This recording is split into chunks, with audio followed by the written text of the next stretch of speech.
My channel. तो जी आप भी सोच रहे होंगे कि इतनी देर से वीडियो नहीं आई, हफ्ता हो गया पूरा। तो मैंने कहा कि आज चलें एक वीडियो बना ही लें। थोड़ी सुस्ती भी पड़ी हुई थी और मुझे कोई कंटेंट भी समझ में नहीं आ रहा था, लेकिन फिर आज सोचा कि एक वेट लॉस पे भी वीडियो हो जानी चाहिए, क्योंकि वो मैं खुद भी कर रही हूँ आजकल डाइटिंग। तो मैंने कहा कि जो मैं फ़ॉलो कर रही हूँ उस तरह से मैं आपको भी बताऊँ, ताकि जो लोग करना चाहते हैं वो उसी तरह से फ़ॉलो करके मेरी तरह विद इन 15 डेज़, हाँ within 15 days 4 kg lose किया है। तो उसी तरह से आपको भी बताऊंगी जो मैंने जो चीज़ें की हैं और जिस तरह से मैंने अपना सारा स्केड्यूल सेट किया है।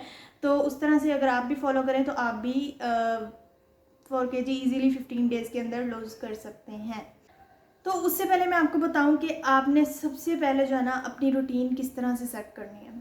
सबसे पहले हम कौन कौन सी गलतियां करते हैं वेट लॉस करते वक्त, और कौन कौन सी गलतियां हमें नहीं करनी चाहिए और क्या क्या चीज़ें हमें फॉलो करनी चाहिए, वो सब मैं इस वीडियो में बताऊंगी। लेकिन उससे पहले मैं एक और बात करना चाहती हूँ बॉडी शेमिंग पे, कि आजकल लोग बॉडी शेमिंग बहुत ज़्यादा करते हैं। कि जिस तरह से कोई भी पतला हो, चाहे मोटा हो, चाहे बिल्कुल ही मतलब एक नॉर्मल वेट हो जिसका, तो क्या लोग क्या करते हैं, चलता जा रहा है भाई ये तो अभी हवा में उड़ जाएगा। और अगर कोई बहुत ज़्यादा मोटा है उसको मोटा कह के ना बस उसकी मत मार देते हैं बेचारा, इतना वो कि मतलब इस चीज़ से भी लोग स्ट्रेस लेने लग जाते हैं। तो खैर मुझे ऐसा नहीं था, कि बहुत से लोगों ने मुझे बोला भी था, लेकिन कुछ लोगों ने ये भी बोला था कि नहीं आप ठीक हो बिल्कुल। लेकिन मुझे लग रहा था, खुद को फील हो रहा था कि मैं ओवरवेट हो चुकी हूँ। मेरी हाइट के लिहाज से मेरा जो आइडियल वेट है वो 59 है, लेकिन मैं इससे कहीं गुना ज़्यादा, मतलब कि मेरा 4 kg जो बढ़ चुका था। तो अब मैंने 4 kg लूज़ कर लिया है, अब मैं अपने आइडियल वेट पे हूँ। लेकिन अभी मैंने क्या करना है कि मैंने 7 to 5 kg जो है वो और कम करना है। तो मतलब कि मेरा टारगेट जो है वो 52 तक का है या 55 तक का, हाँ इतना। तो इतने तक मैं आऊँगी इंशाल्लाह। लेकिन मैंने किस तरह से फ़ॉलो किया, आप भी अगर उस तरह से फ़ॉलो करेंगे तो ज़रूर आपका भी हो जाएगा, जो लोग करना चाहते हैं वो। और क्या चाहिए होता है इसमें, बस आपको क्रेविंग्स कंट्रोल करनी पड़ती हैं और कुछ भी नहीं। और खाना सब कुछ, मैं भी सब कुछ खा लेती हूँ, मतलब थोड़ी थोड़ी क्वांटिटी। मुझे क्रेविंग हो रही होती है तो मैं क्या करती हूँ, लेकिन मैं आपको शुरू से सारा बताती हूँ कि मैंने क्या क्या किया। सबसे पहले मैंने अपनी रूटीन को सेट किया, वो इस तरह से कि मैं जहाँ पे 12-1 बजे तक उठती थी, मैंने अपना टाइम इस तरह से किया कि मैं नमाज़ पढ़ के सो जाती थी फिर से, और फिर 12-1 बजे उठती थी। लेकिन अब मैंने चेंज क्या किया कि मैं नमाज़ पढ़ के सुबह वॉक करती हूँ आधे घंटे की, या 20 मिनट या 15 मिनट, जितनी मेरे से हो सके।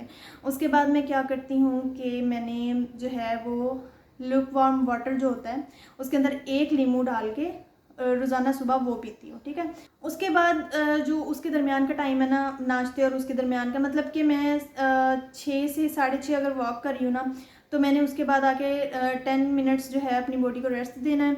और उसके बाद मैंने ल्यूकवार्म वाटर जो है वो नींबू पानी वो पी लेना है। उसके बाद मैंने क्या करना है, जो उस नाश्ते के दरमियान का टाइम और उसका टाइम है ना, उसके दरमियान में मैंने जो है 1 गिलास पानी और पी लेती हूँ। और 2 to 3 लीटर्स वाटर मैं एक दिन में ज़रूर पीती हूँ। जितनी आपकी बॉडी हाइड्रेट रहेगी उतना आपका वेट लॉस होगा। तो उसके बाद क्या है कि मैं फिर नाश्ता करती हूँ। नाश्ते में मैं क्या लेती हूँ, सबसे इम्पॉर्टेंट चीज़, नाश्ता आपका कहते हैं ना कि बादशाहों वाला होना चाहिए। तो उसी तरह से नाश्ता मेरा वो उस टाइप का कुछ दिन रखा, फिर कुछ दिन मुझे लगा कि नहीं अभी मतलब इतना फ़र्क नहीं पड़ रहा, तो मैंने क्या किया कि मैंने ओट्स ऑमलेट जो है वो लेना शुरू किया। पहले मैं बॉइल्ड एग या फिर ब्राउन ब्रेड के साथ टी ले लेती थी, वो भी विदाउट शुगर, या फिर अगर मेरे से वो नहीं पी जाती थी कुछ दिन तो मैंने गुड़ वाली पी लेती थी, गुड़ वाली अलाउ है। तो उसके बाद क्या करना है कि नाश्ता हो गया 8 बजे या 8:30 तक नाश्ता डन कर लेना चाहिए।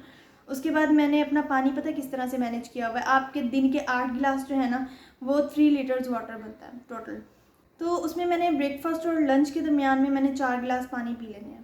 और हर मील के शुरू में मैंने आधा घंटा पहले ल्यूकवार्म वाटर, मतलब कि जिसके अंदर मैंने लेमन वाटर पीना है ल्यूकवार्म, तो वो मैं बना के आधा घंटा पहले हर मील से पीती हूँ। और उसके मतलब जो मेरा ब्रेकफास्ट और उसके दरमियान का टाइम है ना, अगर मुझे भूख लगी है तो मैंने एक छोटे साइज़ का एप्पल ले लेना है, वो खा लेना है। वरना अगर मुझे भूख नहीं लगी तो और भी अच्छी बात है, तो लंच तक का वेट किया, ठीक है। 4 गिलास पानी पिए इस दरमियान में। उसके बाद क्या करना है, लंच में मैं लेती हूँ 1 बाउल सैलड। सैलड लेना बहुत बहुत बहुत ज़रूरी, क्योंकि सैलड में क्या होता है कि उसमें फ़ाइबर्स, जितना आपका फ़ाइबर इंटेक होगा आपको कॉन्स्टिपेशन उतनी, मतलब जिन लोगों को कॉन्स्टिपेशन का इशू होता है तो उनको कॉन्स्टिपेशन भी नहीं होगी। और फाइबर इंटेक से क्या होता है कि आपका वेट लॉस जल्दी होता है। उसके बाद क्या करना है आपके पास, वैसे सैलड में कोई ज़रूरी नहीं है कि आप बहुत ज़्यादा कुछ मतलब आप ये हर सब्ज़ी ही डाल लो। मेरे पास क्या होता था, मेरे पास मैं लेती थी एक खीरा, एक टमाटर, या अगर कोई फ्रूट पड़ा है घर पे वो डाल लिया। जिस तरह के एप्पल आपने एक तो उस दरमियान में लिया ना, तो उसके बाद अगर आपको दिल करे तो आप कोई भी फ्रूट उसमें ऐड कर लो, पपाया भी या कुछ भी। पपाया सबसे इम्पोर्टेंट चीज़, पपाया भी आपका वेट लॉस बहुत जल्दी करता है, पपाया हो तो और भी अच्छी बात है। उसके बाद उसके अंदर मैंने एक अपनी जो ये मुट्ठी है, इसमें मैं वाइट चने बॉईल किए मैं, तो एक मुट्ठी लेती हूँ वो भी डालती हूँ अंदर। एक पिंच जो है मैं डालती हूँ अंदर ब्लैक पेपर, और एक लीमू जो है उसको स्क्वैश कर लेती हूँ, और उसको उस सैलड को मैं दोपहर को खाती हूँ, और अच्छा खासा पेट फुल हो जाता है उससे। उसके बाद आता है मिड स्नैक की बारी, मतलब कि जो आपने लंच या इवनिंग के दरमियान में आपको खाना होता है। ज़रूरी नहीं है आप खाओ, भूख लगे तो खा लो, नहीं लगे तो ना सही। लेकिन अगर भूख लगे तो आपने क्या करना है, 7 से 8 जो है ना आलमंड्स लेके वो खा लेने हैं, उससे भी आपका गुजारा हो जाता है। और अगर क्रेविंग्स हो रही हो तो क्या करना है, एक बाउल जो है ना, बाउल नहीं मतलब एक छोटी कोली साइज़ बोल लें, वो ले लेना है। एक मुट्ठी या 2 मुट्ठी, मुट्ठी में कितने का आ जाते हैं, थोड़े से आते हैं, तो 2 मुट्ठी आपने क्या करना है पॉपकॉर्न ले लेने हैं अगर क्रेविंग हो रही है, वरना नहीं। मुझे 1-2 दिन पहले क्रेविंग हुई थी, उसके बाद मतलब जब माइंडसेट बन गया मेरा तो बिल्कुल भी नहीं हुई। तो मैंने जो है वो पहले दिन जो है वो पॉपकॉर्न लिए थे। उसके बाद अभी कभी कभी ले लेती हूँ, आज भी लिए हैं, आज भी लिए हैं, क्योंकि आज मेरे सामने मेरे घर वालों ने, मतलब मेरे भाई ने बिरयानी खाई और मुझे उसको देख के कुछ कुछ हो रहा था, लेकिन मैंने खुद को कंट्रोल किया। तो कंट्रोल करने के लिए क्या किया कि मैंने पॉपकॉर्न ले लिए। और उसके बाद आती है डिनर की बारी। डिनर में सिर्फ थोड़े से ऑप्शंस हैं। उसमें आप एक गिलास दूध ले लो जिसमें हल्दी डाल के, जिसने हल्दी नहीं भी डालनी तो आपने क्या करना है कि चीनी के बगैर लेना है दूध, विदाउट शुगर। उसके बाद दूसरा ऑप्शन ये है डिनर का कि आप बारबेक्यू में कुछ भी ले सकते हैं, मतलब कि बारबेक्यू वो कोयलों पे होता है बना हुआ, तो उसकी इतनी मतलब वो नहीं होती है। तो आपने क्या करना है, एक शामी कबाब या फिर एक सीख कबाब या कोई भी इस तरह से बारबेक्यू में जो भी आपको पसंद है आप वो ले सकते हैं, लेकिन विदाउट रोटी। आपने अकेला वही खाना है और विदाउट रोटी, ठीक है। रोटी मैंने स्किप नहीं की, मैं अंदर अंदर खाती रहती थी, लेकिन हाफ़ खाती थी, ज़्यादा नहीं खाती थी। और विद इन 15 डेज़ शुक्र है शुक्र है शुक्र है 4 kg मेरा लूज़ हो चुका है। तो इस तरह से आप भी ये रूटीन फॉलो करके तो कर सकते हैं, ज़्यादा मुश्किल काम नहीं है, बस माइंडसेट बनाना पड़ता है कि भाई हाँ अब करना है तो करना है। तो आज ही मुझे 15 डेज़ हुए हैं वैसे, और आज ही चेक किया दोबारा तो मतलब जितना मुझे चाहिए था, जितना मेरा आइडल वेट है उतना हो चुका है, लेकिन अभी मुझे और भी कम करना है।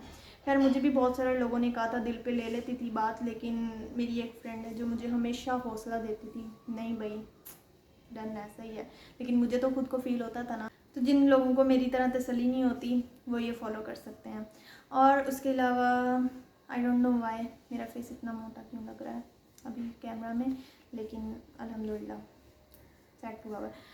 उम्मीद है आपको मेरी ये वाली वीडियो पसंद आई होगी। नेक्स्ट कंटेंट प्लीज़ सजेस्ट कर दिया करें, जिसको जिस चीज़ की जिस टाइप का कंटेंट चाहिए या फिर जिस टाइप की वीडियो चाहिए वो सजेस्ट कर दिया करें, ताकि मुझे भी इजी हो जाए बनाने में और मुझे कंटेंट भी मिल जाया करे और आइडिया भी मिल जाया करे। तो फिर आराम आराम से मैं आहिस्ता आहिस्ता वो वीडियोस क्रिएट करती जाऊंगी। और उसके अलावा क्या करना है, आपने मेरी वीडियो को लाइक ज़रूर कर देना है, सब्सक्राइब भी कर देना है चैनल को, और बेल आइकन भी प्रेस कर देना है ताकि हर न्यू आने वाली वीडियो का नोटिफिकेशन आपको मिल सके। तो चलिए stay tuned for my next videos. तब तक के लिए अपना बहुत सारा ख्याल रखें, मुझे अपनी दुआ में याद रखें। अल्लाह हाफिज़।